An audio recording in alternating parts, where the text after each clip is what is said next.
Alice Hancock here with Raymond Television on location in Jupiter, Florida.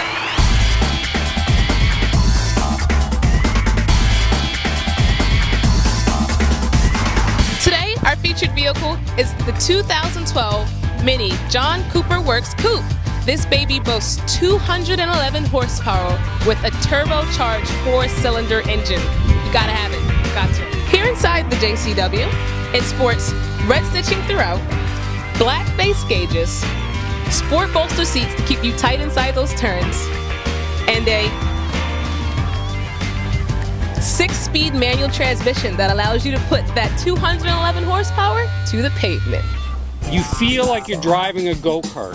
A go-kart. It's an absolutely incredible experience. If you haven't taken one of these cars and driven it on a test drive and hit those corners, you're not living, because this Roadster and Coupe are the greatest things that Mini has come out with in 20 years. Ah, okay. Yeah, they're really you've an heard it incredible here. car. Take it out. You heard it here. Go and I lived in England for 8 years. I know the Mini has got heart. All right, thank you. All right. Don't just take my word for it. Come see us at Raymond Mini and test drive the JCW Coupe for yourself.